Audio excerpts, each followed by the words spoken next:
Hello मेरे प्यारे बच्चों। तो आप लोग कैसे हैं प्यारे बच्चों? आप लोगों का पढ़ाई कैसा चल रहा है? तो उम्मीद करते हैं कि आप लोगों का पढ़ाई बहुत अच्छा चल रहा होगा। तो प्यारे बच्चों, आज की इस वीडियो को बहुत अच्छा से समझना, क्योंकि इस वीडियो में मेरे प्यारे बच्चों मैं इंपॉर्टेंट ऑब्जेक्टिव के साथ साथ इंपॉर्टेंट मैं पॉइंट बताने वाला हूं, जो अक्सर बच्चे इसको नहीं समझते हैं, जिसके वजह से नहीं समझने के कारण उससे ऑब्जेक्टिव गलत हो जाते हैं प्यारे बच्चों। तो इस वीडियो को आप लास्ट तक जरूर देखना, यहाँ से आपको कुछ ना कुछ सीखने को मिलेगा प्यारे बच्चों, और कम से कम है ना 4-5 नंबर तो आज लेके जाओगे पक्का। ठीक है बच्चों? अगर प्रकाश का परावर्तन और अपवर्तन चैप्टर का अगर बाप बनना है प्यारे बच्चों, प्रकाश का परावर्तन और अपवर्तन चैप्टर का हीरो बनना है मेरे प्यारे छोटे भाई बहन, तो फिर लग जाओ, इस वीडियो को लास्ट तक देख लो, है ना, आपका जो है टेंशन खत्म हो जाएगा। ठीक है बच्चों? चले हम लोग शुरू करते हैं। अगर वीडियो में पहली बार है प्यारे बच्चों, है ना, तो वीडियो को लाइक जरूर करो बच्चों, लाइक शेयर, है ना। चैनल में पहली बार है तो सब्सक्राइब कर लो यार। ठीक है, चलिए आगे चलते हैं। हम लोग 16 नंबर से स्टार्ट करेंगे प्यारे बच्चों। इससे पहले वाला पार्ट्स अगर आप नहीं देखे हैं तो आप देख लीजिएगा, है ना। पढ़ने वाला ऑनलाइन क्लासेस इसी चैनल के माध्यम से मैं लगातार वीडियो अपलोड करता जाता हूँ। ठीक है बच्चों, कोई दिक्कत? ठीक है, आप लोगों को मैं जानकारी के लिए बता दूं प्यारे बच्चों, मेरा ऑफलाइन कोचिंग PWOC, है ना, कमालपुर के नाम से, KAMALPUR, है ना, PWOC यानी कोचिंग का नाम है। ठीक है बच्चों, पढ़ने वाला ऑनलाइन क्लासेस, मतलब चैनल का नाम जो है वो ऑफलाइन कोचिंग का भी वही नाम है। तो बच्चों कमालपुर चौक जो है में क्या चलता है बच्चों, ऑफलाइन हमारा इंस्टीट्यूट चल रहा है। ठीक है, ऑफलाइन। तो जिसको अगर एडमिशन लेना चाहते हैं कोई बच्चा अगर बच्चों, तो 10th, है ना, 10th और 12th का नया बैच मेरे प्यारे बच्चों स्टार्ट हो चुका है।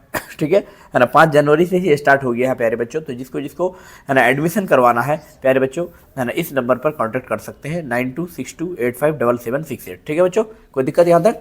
है ना, यहाँ तक आप लोगों को कोई इशू? ठीक है, जिसको जिसको ज्वाइन करना है ऑफलाइन बैच पर आकर ज्वाइन कर सकते हैं, वरना जिसको ऑनलाइन पढ़ना है तो फिर ऑनलाइन भी पढ़ सकते हैं। ओके, चलिए अब हम लोग आगे देखते हैं प्यारे बच्चों, है ना। क्वेश्चन समझते हैं, समझने का प्रयास करते हैं हम लोग। ओके, क्वेश्चन क्या करते हैं, समझने का प्रयास करते हैं। देखो 16 नंबर में क्या बोला है कि काल्पनिक प्रतिबिंब होता है। 2015 में ये सवाल पूछा था। काल्पनिक प्रतिबिंब कैसा होता है? सीधा होता है कि उल्टा होता है कि ए और बी दोनों होता है कि इनमें से कोई नहीं? बच्चों बताओ 16 का क्या होगा? जब भी काल्पनिक प्रतिबिंब बनेगा कैसा बनेगा? 16 का क्या होगा बच्चों? जब भी काल्पनिक बनेगा तो हमेशा सीधा बनता है। कैसा बनता है? सीधा। देखो इसका ट्रिक क्या है, जब वास्तविक जब प्रतिबिंब बनता है तो हमेशा उल्टा बनता है। कैसा बनता है? उल्टा, है ना। हमेशा क्या बनता है? उल्टा बनता है। जब भी वास्तविक बनेगा हमेशा कैसा बनेगा? उल्टा बनेगा, है ना, उल्टा। ठीक है, जब काल्पनिक बनेगा जब भी, तब कैसा बनेगा बोलो? काल्पनिक जब भी बनेगा सीधा बनेगा। हमेशा क्या बनेगा? सीधा। ये ट्रिक है। चलिए, इसलिए सीधा हो गया उसका आंसर। चलिए अगला क्वेश्चन देखते हैं, क्वेश्चन नंबर 17। सरल सूक्ष्मदर्शी में किसका उपयोग होता है? 2015 में ये सवाल पूछा था बच्चों, बहुत ही इंपॉर्टेंट ऑब्जेक्टिव है ये। ठीक है, प्रकाश का परावर्तन तथा अपवर्तन चैप्टर, ये चैप्टर बहुत इंपॉर्टेंट है। यहाँ से तो हर साल प्यारे बच्चों ऑब्जेक्टिव आता ही है, लगभग 20 नंबर का ऑब्जेक्टिव आता है। कितने नंबर का? लगभग 20, है ना, यानी 15 से 20 नंबर तो डाल ही देता है। ठीक है बच्चों, फर्स्ट सीटिंग सेकंड सीटिंग मिलाकर। इसलिए आपको इस लेक्चर को लास्ट तक जरूर देखना मेरे प्यारे बच्चों, है ना। आपका लास्ट तक अगर आप देख लेते हैं तो आपका 5 नंबर के लिए टेंशन खत्म हो जाएगा। ठीक है बच्चों, इसी वीडियो से। चलिए अब हम लोग देखते हैं 17 नंबर, सरल सूक्ष्मदर्शी में, है ना, किसका उपयोग होता है? अवतल दर्पण का कि उत्तल दर्पण का कि अवतल लेंस का कि उत्तल लेंस का? बच्चों बताओ, 17 नंबर का बता सकते हैं? 17 का डी हो जाएगा, उत्तल लेंस। चलिए अगला क्वेश्चन देखते हैं, क्वेश्चन नंबर 18। हजामत के लिए किस दर्पण का उपयोग किया जाता है? बच्चों बताओ, हजामत के लिए किस दर्पण का उपयोग किया जाता है? बता सकते हैं मेरे प्यारे बच्चों? 17 नंबर में हजामत के लिए किस दर्पण का उपयोग किया जाता है? हजामत के लिए किस दर्पण का उपयोग किया जाता है? आप लोग बता सकते हैं प्यारे बच्चों? हजामत के लिए आप लोग बताओ, है ना, किसका? ऑप्शन आपके पास 4 है बच्चों। मैं आपको 60 सेकंड का टाइम दे रहा हूं, है ना। आप लोग कोशिश करो प्यारे बच्चों, 60 सेकंड का मैं टाइम दे रहा हूं। कितना सेकंड का? 60 सेकंड का। 60 सेकंड में आप लोग बनाओ।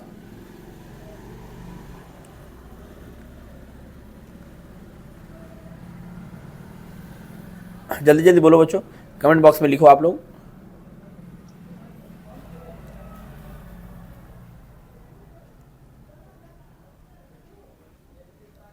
मर गया?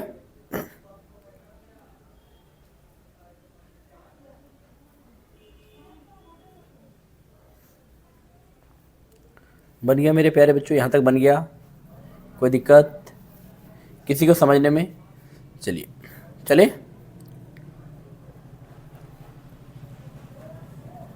है ना, बन गया बच्चों। अवतल दर्पण, उत्तल दर्पण, समतल दर्पण, इनमें से कोई नहीं, क्या होगा मेरे प्यारे बच्चों, जल्दी जल्दी बताओ।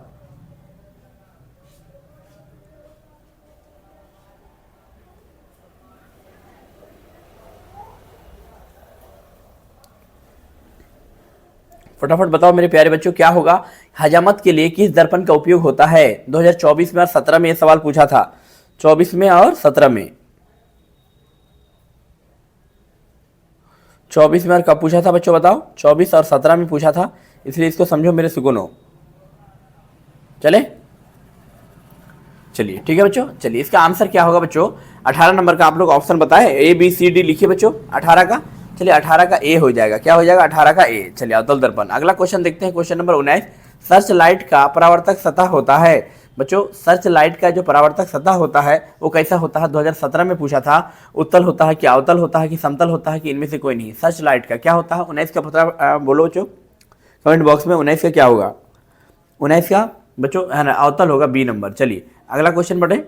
अगला क्वेश्चन देखते हैं हम लोग 20 नंबर में। बोला है कि दंत विशेषज्ञ किस दर्पण का उपयोग मरीजों के दांतों को बड़ा प्रतिबिंब देखने के लिए करता है। बच्चों 2018 में ये सवाल पूछा था, बताओ क्या होगा, समतल दर्पण होगा कि अवतल दर्पण होगा कि उत्तल की, इनमें से सभी। 20 नंबर का कमेंट बॉक्स में लिखो बच्चों, 20 का क्या होगा, 20 का हो जाएगा बी, बी नंबर बी। चलिए अगला क्वेश्चन देखते हैं, क्वेश्चन नंबर 21। एक प्रयोग में अवतल दर्पण द्वारा किसी बिंब का प्रतिबिंब एक पर्दे पर प्राप्त किया जाता है। दर्पण की फोकस दूरी को निर्धारित करने के लिए प्रयोगकर्ता को मापने की जरूरत है। 2018 में ये सवाल पूछा था बच्चों, बहुत ही वीआईपी क्वेश्चन है। कैसा क्वेश्चन है, वीआईपी क्वेश्चन है मेरे प्यारे, है ना, इसलिए इसको समझना जरूरी है। क्या बोला है, एक प्रयोग में अवतल दर्पण द्वारा किसी बिंब मतलब वस्तु, है ना, किसी वस्तु का प्रतिबिंब एक पर्दे पर प्राप्त किया जा सकता है, मतलब वास्तविक होगा, पर्दे पर प्राप्त जिसको करते हैं उसको वास्तविक कह सकते हैं। दर्पण की फोकस दूरी को निर्धारित करने के लिए, है ना, प्रयोगकर्ता को मापने की जरूरत है। दर्पण तथा क्या बोला है, अच्छा फोकस दूरी को, अच्छा फोकस दूरी अगर मापने की जरूरत हो तो दर्पण तथा पर्दे के बीच की दूरी ना होगा कि दर्पण तथा बीम के बीच की दूरी, कि ए और बी दोनों। क्या होगा, 21 नंबर सोचो बच्चों, 21 का आप लोग आंसर बताओ। 21 के क्या हो जाएगा, ए और बी दोनों, ये दोनों होगा, दोनों, है ना, ए और बी दोनों, मतलब सी नंबर। चलिए अगला क्वेश्चन 22 नंबर। यदि किसी बिंब में, समझने वाला क्वेश्चन है बच्चों, ये चैप्टर ही वैसा है समझने वाला। देखो क्या बोला है कि यदि किसी बिंब के प्रतिबिंब का आवर्धन ऋणात्मक है तो उस प्रतिबिंब की प्रकृति क्या होगी। 2024 और 18 में पूछा था, बताओ बच्चों, यदि किसी बिंब के प्रतिबिंब का आवर्धन जो है, आवर्धन ऋणात्मक है, कैसा है, ऋणात्मक है, तो उस प्रतिबिंब की प्रकृति क्या होगी बच्चों बताओ, है ना, वास्तविक और उल्टा होगी, वास्तविक और सीधा, आभासी और सीधा, आभासी और उल्टा। क्या होगा 22 का, फटाफट कमेंट बॉक्स में लिखो बच्चों, 22 का क्या होगा, वास्तविक और उल्टा, वास्तविक और उल्टा। चलिए अगला क्वेश्चन देखते हैं, क्वेश्चन नंबर 23, है ना, निम्नलिखित में कौन उत्तल दर्पण की फोकस दूरी है। निम्नलिखित में बच्चों बताओ कौन उत्तल दर्पण की फोकस दूरी है जिसकी वक्रता त्रिज्या 32 सेमी है। कितनी है, यानी आर बराबर कितना है, 32, आर बराबर 32, तो एफ बराबर क्या हो जाएगा, 32 का आधा कर दो ना, 32 को दो, 16 हो जाएगा, 16 सेमी। अवतल पूछा कि उत्तल, उत्तल पूछेगा तो प्लस और माइनस, क्योंकि उत्तल लेंस की फोकस दूरी क्या होती है बच्चों, उत्तल लेंस जब भी पूछेगा उसकी फोकस दूरी धनात्मक होती है, प्लस वाला होती है, प्लस पॉजिटिव। और है ना, अवतल लेंस की समझिए, अवतल दर्पण की फोकस दूरी, सोचो बच्चों क्या होगा, है ना, हाँ, उत्तल लेंस का फोकस दूरी क्या होता है। अगर लेंस में पूछे तो धनात्मक भी बोलना आप लोग, लेंस, है ना बच्चों, अगर लेंस में पूछेगा उत्तल लेंस की फोकस दूरी धनात्मक, अगर अवतल लेंस पूछेगा तो ऋणात्मक होगा।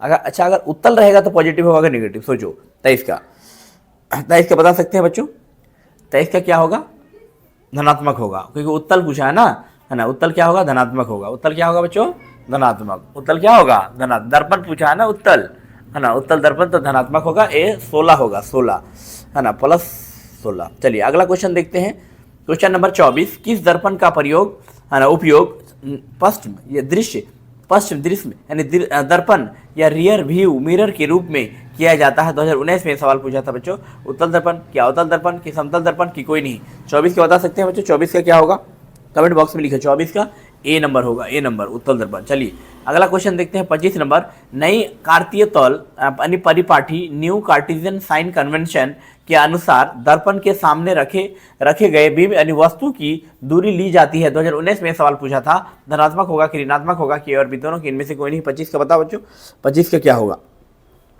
25 का बी ऋणात्मक होगा। क्या होगा बोलो? ऋणात्मक, है ना।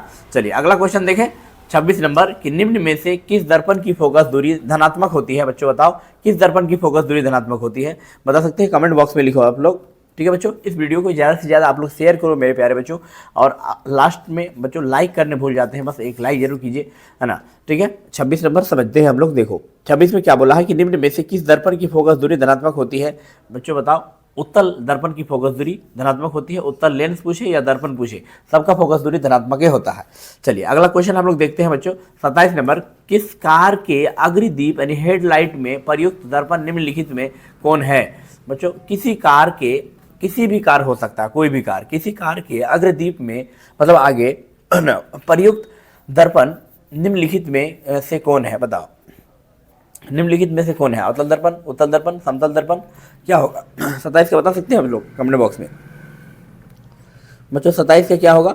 27 का हो जाएगा ए, अवतल दर्पण। 27 का ए, कोई दिक्कत? चलिए अगला क्वेश्चन देखते हैं, 28 नंबर, समतल दर्पण की फोकस दूरी होती है। मेरे प्यारे बच्चों बताओ समतल दर्पण की फोकस दूरी कैसी होती है ना? अनंत पर होती है। 2021 में ये सवाल पूछा है, बहुत तगड़ा क्वेश्चन है, सुनने होगा कि 100 सेंटीमीटर क्या होगा? 28 का बच्चों कमेंट बॉक्स में लिखो, 28 का क्या हो जाएगा? 28 का ए हो जाएगा, 28 का ए अनंत, 28 का ए।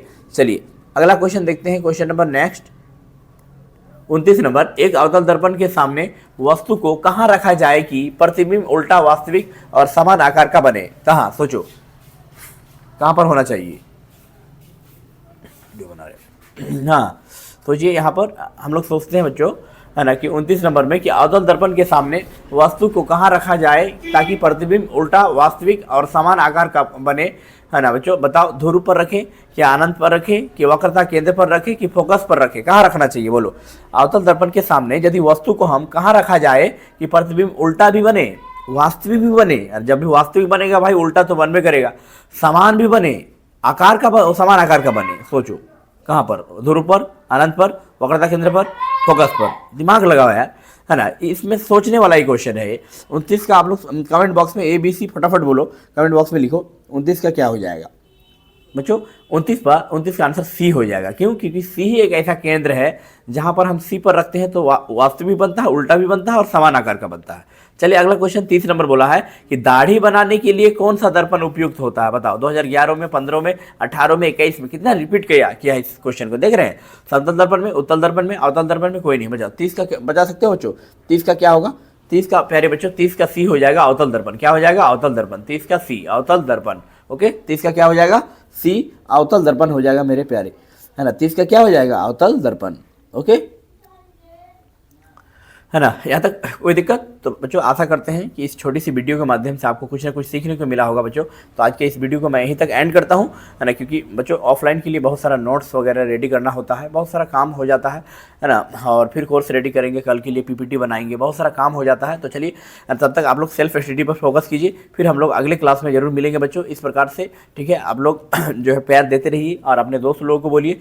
चलिए ठीक है, तब तक अपना ख्याल रखिए, टेक केयर।